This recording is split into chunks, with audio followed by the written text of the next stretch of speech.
Donc, on va dire qu'on commence. Vous êtes OK? C'est parfait. Parfait. Allez, c'est parti. Bien. Alors, il m'appartient de faire cette introduction et de vous souhaiter à tous la bienvenue. Donc, aujourd'hui, entrepreneurs, vous avez des questions sur la façon d'organiser votre entreprise dans cette crise sanitaire. Vous vous demandez comment vous allez anticiper le rebond. Notre cabinet d'avocats, WABG Associés, en partenariat avec l'Union patronale l'UPE 06, et je fais partie du bureau de l'UPE, et donc je les remercie pour ce soutien, leur logistique. Et je vous dis aussi, tous entrepreneurs que vous êtes, il y a une organisation syndicale importante qui regroupe à la fois la CPME et le MEDEF. Donc, il y a tout intérêt pour être plus fort de rejoindre l'UPE 06. Donc, nous sommes heureux d'organiser ce jour ce webinaire et de pouvoir répondre à toutes vos questions que vous vous posez dans cette période, j'allais dire atypique, délicate, unique, que nous n'avons jamais connue, en tout cas que moi, ma génération n'a jamais connue, et je pense qu'une crise sanitaire de cette ampleur, le XXe siècle n'a pas connu non plus de cette ampleur.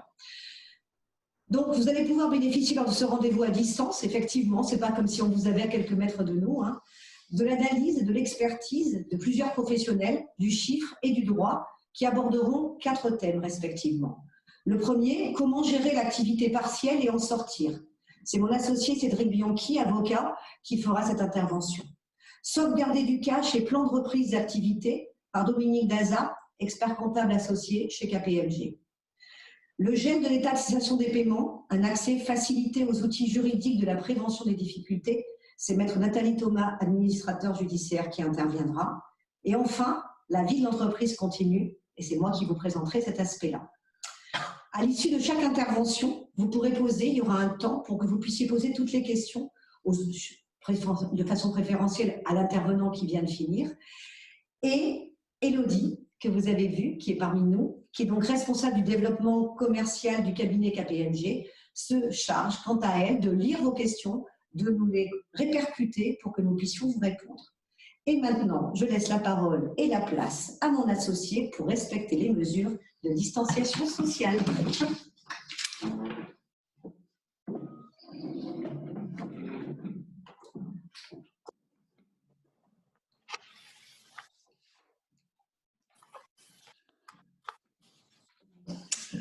Bonjour, je suis là pour vous parler de l'activité partielle, des modifications qui sont intervenues dans le régime de cette activité partielle, dont on entend beaucoup parler, puisque aujourd'hui il y a plus de 700 000, plus même de 732 000 entreprises qui sont concernées par cette activité partielle.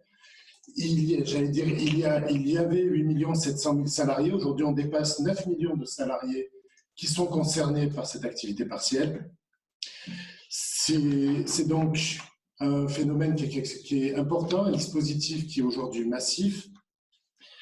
Mais avant toute chose, pour savoir ce que c'est, de quoi parle-t-on? Parce qu'on entend parler aujourd'hui d'activité partielle, on entend parler de chômage partiel, on entend parler de chômage technique. Qu'est-ce que c'est? Déjà, ces 3 termes recouvrent une même réalité. C'est un dispositif qui existe depuis plusieurs décennies, qui permet, dans certaines conditions conjoncturelles, lorsque l'entreprise a des difficultés économiques temporaires, je le dis de façon schématique, mais le code du travail est beaucoup plus précis, c'est lorsqu'il y a un fournisseur qui est défaillant, c'est lorsqu'on a une baisse de commandes, c'est lorsqu'on veut moderniser l'entreprise, ou c'est, comme en ce moment, dans le cadre de circonstances exceptionnelles, l'employeur, donc, dans ces conditions, peut diminuer le temps de travail de ses salariés de façon collective. On ne peut pas diminuer le temps de travail d'un seul salarié, il faut que ce soit collectif, ou totalement fermer son entreprise. Dans ce cas-là, l'effort est partagé entre l'employeur qui va tout de même payer une partie du salaire à ce salarié, entre l'État qui va prendre en charge une partie de ce salaire, et entre le salarié qui voit une diminution de sa rémunération. En pratique, comment ça se passe? Normalement, il y a tout d'abord un employeur qui voit arriver la difficulté, qui demande l'autorisation à la directe, par Internet, d'avoir accès à cette activité partielle. Lorsque la directe est d'accord, à la fin du mois, l'employeur paye 70% de la rémunération. On parle aussi de 84% du net, C'est approximatif, ça va dépendre des charges sociales qui peuvent varier selon les activités. Mais en moyenne, ça va faire 84% du net. Donc, cette partie du salaire est payée aux salariés à date, à échéance normale, c'est-à-dire le plus souvent à la fin du mois, mais tout dépend des échéances selon les entreprises. Lorsqu'il a payé, l'employeur envoie une demande d'indemnisation à la directe. Là aussi, cette demande d'indemnisation se fait par Internet, se fait par télétransmission. La directe envoie cette demande à une agence, qui est l'agence de services de paiement, l'ASP, qui est censée traiter la demande et de reverser l'allocation à l'employeur dans les 12 jours. Je dis qui est censé, c'est un délai qui est habituel, qui est normalement suivi. Je ne pense pas, avec le flot de demandes qu'il y a, je rappelle, on parle de 9 millions de salariés, je ne suis pas certain qu'ils respecteront ces 12 jours, mais normalement, c'est le délai moyen.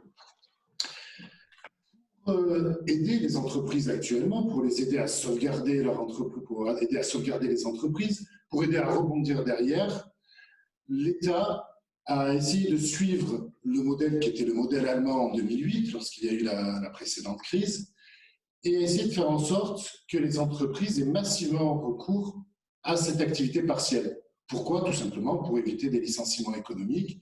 C'est plus simple de reprendre un salarié qui est encore dans l'entreprise que de réembaucher derrière. Pour inciter les entreprises et pour leur permettre au maximum de faire appel à ce dispositif, il y a de nombreux textes qui ont été votés, qui ont été pris.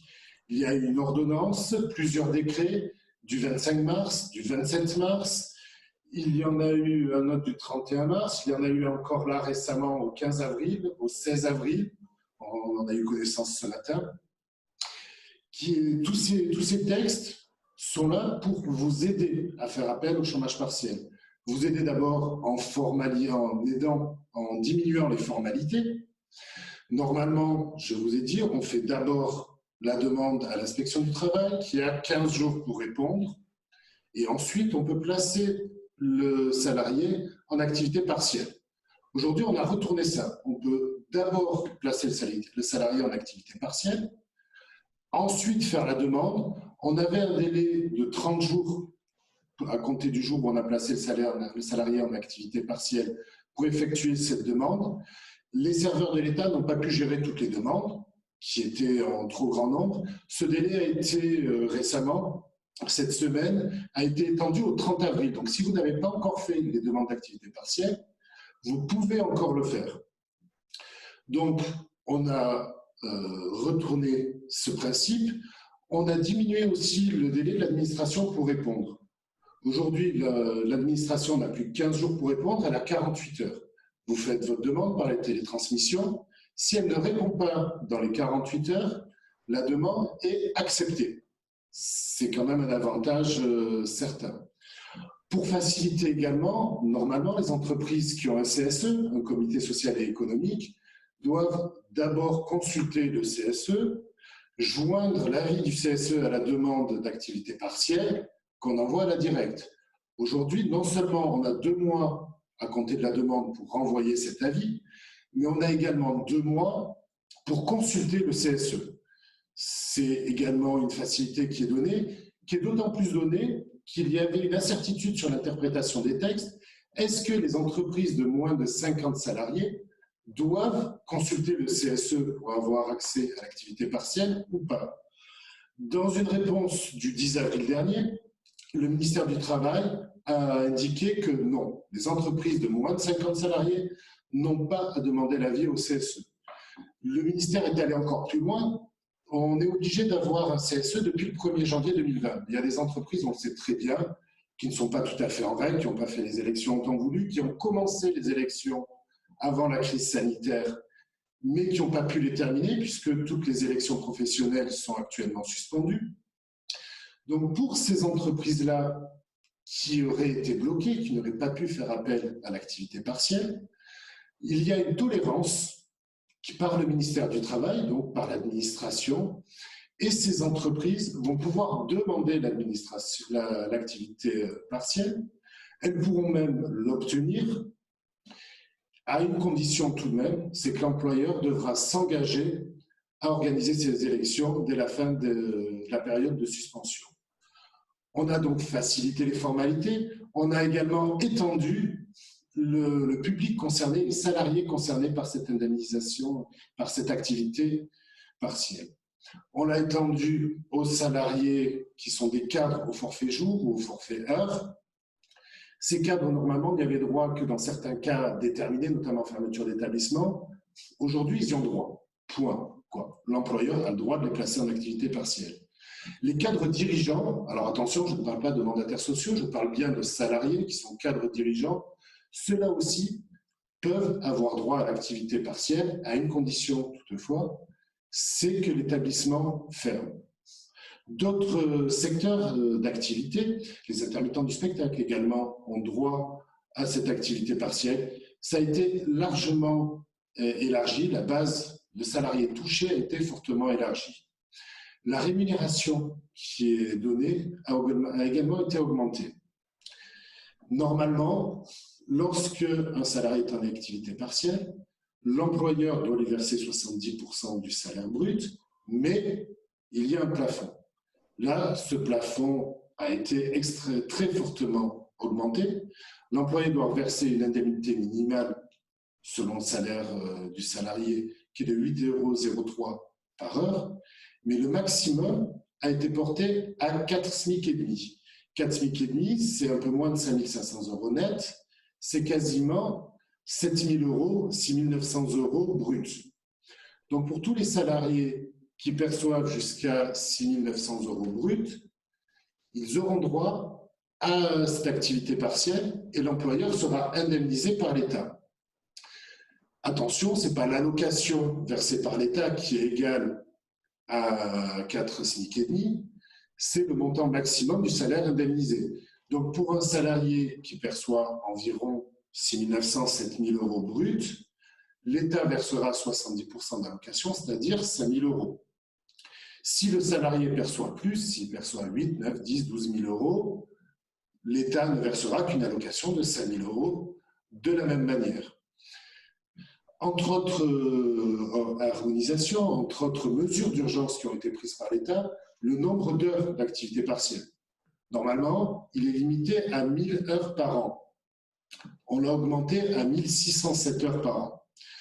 Normalement, la durée maximum de l'activité partielle, je vous rappelle que normalement, c'est quelque chose de conjoncturel qui n'est pas fait pour être pérenne dans les entreprises, et cette durée est limitée à 6 mois. Aujourd'hui, la durée maximum de l'activité partielle sera de 12 mois, c'est-à-dire qu'on pourra placer des salariés en activité partielle jusqu'au mois de mars 2021. Maintenant qu'on sait à peu près ce qu'est cette activité partielle, comment on l'a demandé aujourd'hui, il faut savoir comment la gérer, comment gérer les salariés. Il y a deux questions principales qui se posent et qui nous ont été posées. La première, c'est la gestion des jours fériés. La deuxième, c'est la gestion du télétravail, de l'activité partielle. Pour la gestion des jours fériés, il y a un premier jour qui est toujours un peu à part chez nous, c'est lundi de Pentecôte, la journée de solidarité. Cette année, comme les autres années, le salarié n'est pas rémunéré. Donc, si le salarié n'est pas rémunéré, l'employeur n'a pas d'allocation. Deuxième possibilité, c'est tous les autres jours fériés. Pâques, le 1er mai, le 8 mai. Le confinement est censé commencer à être levé en mai, mais le 21 mai, il va y avoir encore l'activité partielle. Dans ce cas-là, deux possibilités. Soit l'entreprise travaille, parce qu'elle est habituée à travailler pendant les jours fériés, parce qu'elle n'est en activité partielle simplement, c'est-à-dire qu'on a baissé le temps de travail des salariés, mais on n'a pas réduit à néant, on n'a pas totalement fermé. Dans ce cas-là, les salariés travaillent, les salariés sont payés, et l'employeur perçoit une allocation d'activité partielle.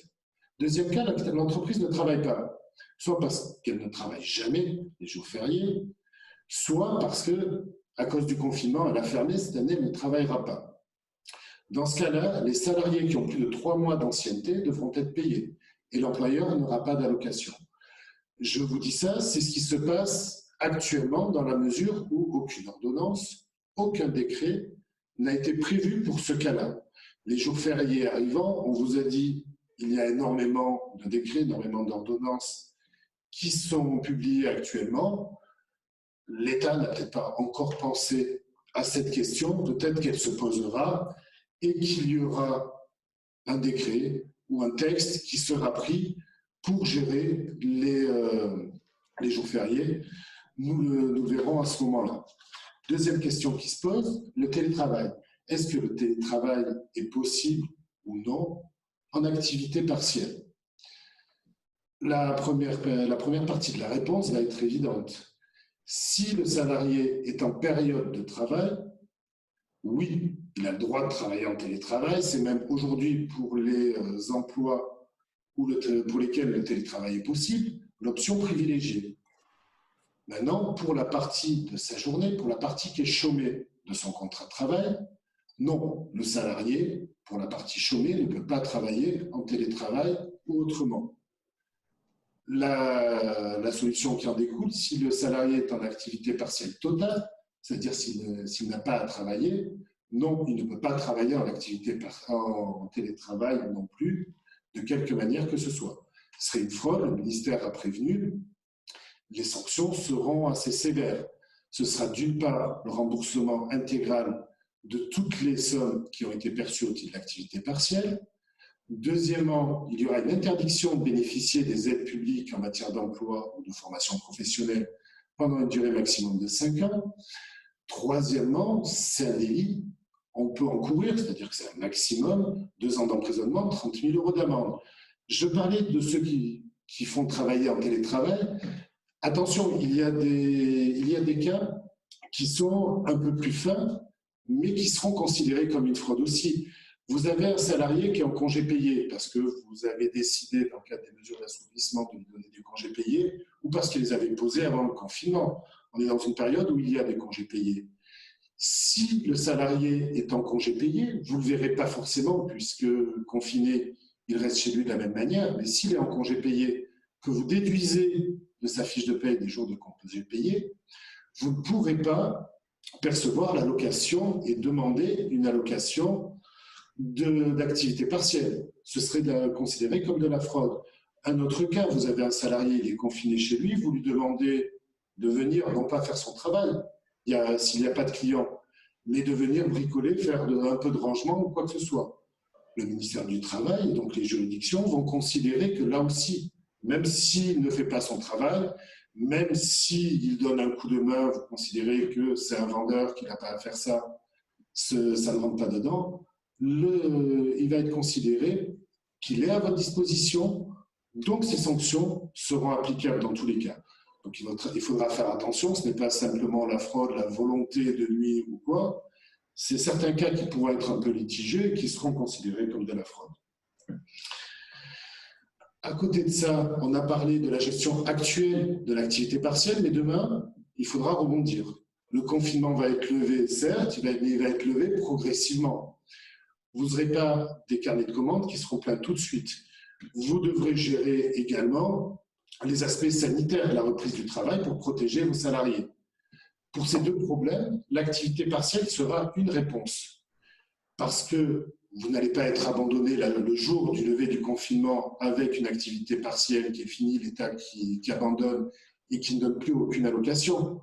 S'il a été prévu d'augmenter la durée de cette activité partielle sur 12 mois, ce n'est pas parce que la crise va durer 12 mois, c'est parce que ça permettra de préparer aussi ce rebond.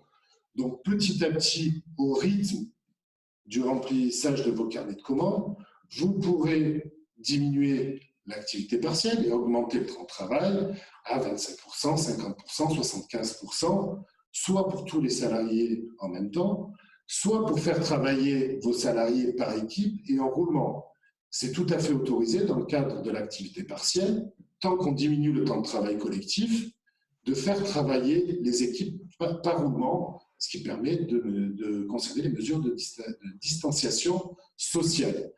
Donc cette activité partielle, il faudra encore y penser et vous pouvez en bénéficier pendant 1 an encore. Là, je vais sortir un peu de l'activité partielle puisqu'il y a d'autres mesures qui ont été prises pour vous aider. Même si je vais y aller un peu plus rapidement, il y a les congés payés vous avez la possibilité, par accord de branche, par accord d'entreprise, d'imposer la prise de congés payés ou de modifier les dates déjà posées à hauteur de 6 jours ouvrables maximum, avec un délai de prévenance d'1 an. La durée du travail pour certaines sociétés, dans des secteurs qui seront à déterminer par décret ultérieur, vous aurez la possibilité de déroger à la durée maximum de travail qui est actuellement autorisée. Troisième point qui a été légèrement modifié pour bénéficier, pour vous aider, c'est la prime pouvoir d'achat, la PPA, qu'on appelle la prime Macron. Depuis le 1er avril, il y a des assouplissements. Il n'y a plus d'intéressement obligatoire dans la limite de 1 000 €. La date de versement a été augmentée. Ce sera le 31 août au lieu du 30 juin principalement. Attention, cette prime pouvoir d'achat n'est pas applicable aux fonctionnaires, n'est pas applicable aux agents de service public. Pour ça, il faudrait une loi et un texte est actuellement en rédaction pour ça. En tout état de cause, pour donner cette prime et pour redémarrer, vous allez avoir besoin de cash, mais ça, après vos questions, c'est Dominique Lazare qui va vous en parler. Merci Cédric. Alors, on a une question de notre spectateur anonyme qui n'est plus si anonyme que ça, puisque c'est Jean, qui nous demande, en tant que cadre au forfait jour, comment calcule-t-on l'indemnité d'activité partielle? Alors, c'est une bonne question qui a été réglée aujourd'hui, plus exactement hier. C'est un décret du 16 avril qui a été rendu. Donc, une demi-journée, on considère que c'est 3h30 de travail. Donc, une demi-journée qui n'est pas travaillée, on considère que ça correspond à 3h30. Si c'est une journée qui n'est pas travaillée, on considère que ça correspond à 7 heures non travaillées. Et si c'est une semaine qui n'est pas travaillée, on considère que c'est 35 heures qui ne sont pas travaillées. Donc, en fait, les demi-journées, les journées, les semaines sont converties en heures par décret qui est paru hier et qui est applicable à compter d'aujourd'hui. Super, merci Cédric. Est-ce qu'on peut avoir le texte pour les cadres au nombre de jours? Est-ce que ce sera possible de le faire passer? On pourra, oui, c'est un décret qui a été publié, on pourra le communiquer. Très bien. Est-ce qu'il y aurait d'autres questions? Bon, apparemment, il n'y a pas d'autres questions. Donc, on va passer la parole à Dominique qui va nous parler de la sauvegarde du cash et du plan de reprise d'activité.